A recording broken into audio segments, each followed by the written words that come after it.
जो पार्लिमानी कमेटी है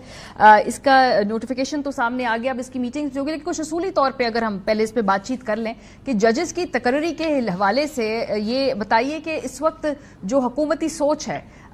उसकी एक तो जरूरत है इस वक्त, क्या फौरी तौर पे कोई टाइमिंग के ऊपर अगर हम बात करें तो टाइमिंग इंटरेस्टिंग है, और साथ साथ जो ये बात की जा रही है कि शायद कुछ तौसीह के मामलात भी देखे जाएं ड्यूरेशन के अंदर, ये बात भी है। सो ओवरऑल जो हुकूमती जुडिशल पैकेज है इसके आने के ऊपर पहले मौक़िफ़ क्या है तहरीक इंसाफ का? ये वक्त है क्या, ये मौका है, ये क्या इसकी जरूरत है? ये मैं समझता हूँ कि ये गैर जरूरी है और इसका वक्त जो है ये शक शुबहात में हमें डाल रहा है, क्योंकि ऐसी कौन सी जल्दी है, ये इसमें कौन सी इमरजेंसी है जिसके लिए हमें जुडिशल पैकेज चाहिए।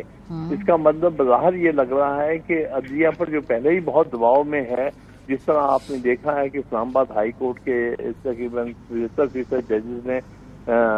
बताया, और फिर जिस तरह बाकी हाई कोर्ट ने जवाब में कहा कि किस तरह मुदाखलत हो रही है, इन सारे पसे मंजर पर जुडिशल पैकेज दे के आने का मतलब ये है कि अदलिया पर ये दबाव बढ़ाना चाहते हैं और नीयत कोई अच्छी नहीं है। एक तरफ लालच देने की कोशिश की जा रही है कि आपको तौसीह कर देंगे, और दूसरी तरफ अब दबाव बढ़ाने के लिए ये अपॉइंटमेंट का तरीका कार में ज्यादा से ज्यादा मुदाखलत करने की कोशिश कर रहे हैं। लिहाजा पैकेज सामने आएगा तो सही माने में हम कमेंट कर सकेंगे, लेकिन जो आसार नजर आ रहे हैं, जो मुहर्रिकात हैं, उनसे तो लग रहा है कि कोई अच्छी नीयत नहीं है। सो प्रॉब्लम नीयत का है, या प्रॉब्लम एसेंशियली जो प्रिंसिपल मामला है कि जजेस के तकर्री के मामले को मजीद एक तो शायद डेमोक्रेटाइज कर दिया जाए और वो उसमें मजीद कंसल्टेशन प्रोसेस को वसी कर दिया जाए, क्या उस हद तक प्रिंसिपली एग्रीमेंट है? सिर्फ नीयत का मसला है या जो प्रिंसिपल एग्रीमेंट भी? मैं नीयत की बात तो इसलिए की है कि अभी तक पैकेज सामने नहीं आया, इसलिए पैकेज जब सामने आएगा तो फिर हम देखेंगे स्पेसिफिक्स क्या है। कुछ चीजें ऐसी हैं जिसमें हम भी समझते हैं कि तब्दीली की या बेहतरी की जरूरत है, और बल्कि बहुत सारे हमारी तरफ से तजावीज, जिस जमाने में मैं पाकिस्तान बार काउंसिल का मेंबर होता था, उस जमाने में जुडिशल कमीशन को हमने अप्रूव करके, और वो मेरा ड्राफ्टेड जो था रेजोल्यूशन था,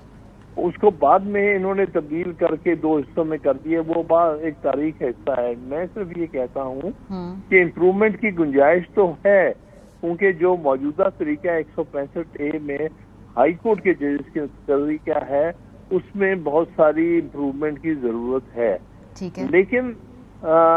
अभी तक जो सारे मामला नजर आ रहे हैं, जो हालात हमारे सामने हैं, उससे हमें ये शक गुजरता है कि ये इस वक्त, जबकि एक रूल्स बनने जा रहे थे, कल रूल्स कमेटी की मीटिंग थी जुडिशल कमीशन की, और रूल्स फ्रेम होने बहुत जरूरी हैं क्योंकि आइन के मुताबिक रूल्स बनाने हैं, तो उसमें एक तरीका ट्रांसपेरेंट बनाने की जरूरत थी। आपने सारी चीज रोक के, ये लॉ मिनिस्टर कहता है कि जी नहीं इसको रोक दें, हम कोई पैकेज लेके आ रहे हैं। भाई वो रूल्स तो बनने दो, ट्रांसपेरेंसी तो आने दो अपॉइंटमेंट के तरीके कार में, सिलेक्शन के तरीके कार में, उसको रोक के और ये एक नई तरफ बात को खोल रहे हैं। इन सारे अमामल को जब मैं देखता हूँ तो मुझे शक गुजरता है कि इसके पीछे अदलिया पर मजीद दबाव बढ़ाना, ये अदलिया पर मजीद कब्जा करने की कोशिश हो रही। सो हामिद साहब, अभी जो मीटिंग है जो होगी, जब ये कमेटी का तश्कील हुई, तो उसमें आप लोगों की प्रिंसिपल पोजीशन क्या होगी? क्या आप इस पैकेज के हवालों को अक्सर मुस्तरद करना चाहेंगे, इसमें अपनी सिफारिशात देंगे, तजावीज देंगे, वहां पर जाकर जो अगर पैकेज के अंदर कोई और कंट्रीब्यूशंस करनी है,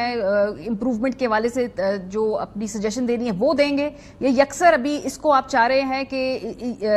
इसको स्टॉल किया जाए, इस वक्त पैकेज की जरूरत नहीं है? देखिए, मैं समझता हूँ कि पैकेज की इस वक्त बाहर कोई इतनी जरूरत नहीं है कि जिसको पैकेज कहा जा रहा है। ठीक है। हाँ, अलबत्ता एक बात को तो हम सिर्फ और ही रिजेक्ट करते हैं, वो उम्रों में तब्दीली करने कि किस तरह एक्सटेंशन दी जाए जजेस की उम्रों में, किसी तरह से चीफ जस्टिस को फालतू साल दे दिए जाएं ताकि वो एक तरह से दूसरे जजेस पर एक किस्म का काबिज हो जाए। ये नहीं, ये हमारी तारीख बड़ी तल्ख है। इसमें जब भी अटेम्प्ट हुई है उसके नतायज बुरे निकले हैं। यानी 1975 और 70 में जब 5वीं 6वीं तरमीम आई थी, اس کے نتیجے میں سخت عدلیہ کی حالت خراب ہوئی تھی، آپس میں بڑا سخت جو ہے ڈویژنز پیدا ہوئی تھی، اور اس کے نتائج بڑے خوفناک ہوئے تھے، اور وہ واپس ہوئی تھی، اور لیکن اس کے سزا بھگتنی پڑ گئی تھی ذوالفقار علی بھٹو صاحب کو پھانسی کی شکل میں، کیونکہ اتنے ججز کو انوائے کر دیا تھا کہ ان کے خلاف ساری فیلنگز قطعی ہو گئی تھی۔ پھر 2002 میں یہ اٹیمپٹ ہوئی ہے، مشرف نے کوشش کی ہے شیخ ریاض چیف جسٹس کا، اس کے ساتھ مل کے 3 سال کی توسیع دینے کی، وہ اس کے خلاف پوری وکلا موومنٹ چلی ہے، بالآخر 70ویں ترمیم میں وہ واپس لینی پڑ گئی۔ تو میں یہ بات واضح کرنا چاہتا ہوں کہ اے وکلا جو ہے کسی صورت ایکسٹینشن کو کسی شکل میں بھی، چاہے اس کو بطور ٹرم آف آفس کے طور پہ کریں، چاہے ایج آف ریٹائرمنٹ کے، بالکل قبول نہیں کریں گے، اور اس کی کوئی جواز نہیں بنتا سوائے اس کے کہ یہ ججز کے اندر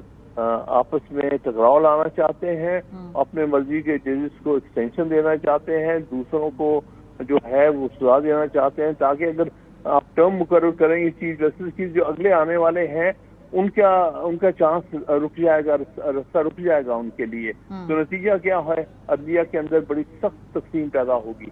تو اس طرح سے یہ چیزیں جو ہیں، اسی لیے میں کہہ رہا ہوں مجھے اس میں اچھی نیت نظر نہیں آ رہی۔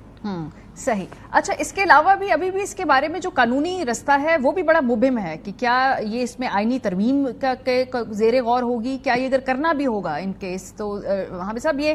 کیا ایک آئینی ترمیم کے ذریعے کرنا ہوگا، یا حکومت اس پہ کوئی آرڈیننس بھی لا سکتی ہے قانونی طور پہ؟ وہ نہیں ہو سکتا، یہ آئینی ترمیم کے ذریعے ہو سکتا ہے، اور کوئی طریقہ نہیں، یعنی ہر ہاؤس کے 2/3 میجورٹی کے ساتھ ہی پاس ہو سکتا ہے۔ لیکن اس کے ساتھ ساتھ ایک پی ٹی آئی کی ایک موقف ہے کہ 8 فروری کے الیکشنز جو ہیں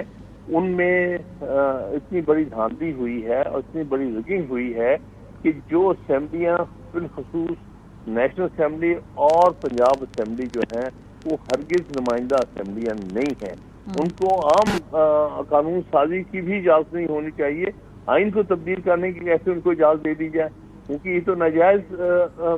بیچ میں لوگ بیٹھے ہیں جن کو 8 کی رات کو جن کو فارم 47 سے جتا دیا گیا ہارے ہوئے لوگوں کو۔ یہ بھی ایک بہت بڑا سوال ہے، آپ ہاتھ نہیں لگا سکتے آئین کو، ایسی اسمبلیاں جس اسمبلیوں میں بیشتر لوگ وہ بیٹھے ہیں جو در حقیقت الیکشن ہارے ہوئے ہیں۔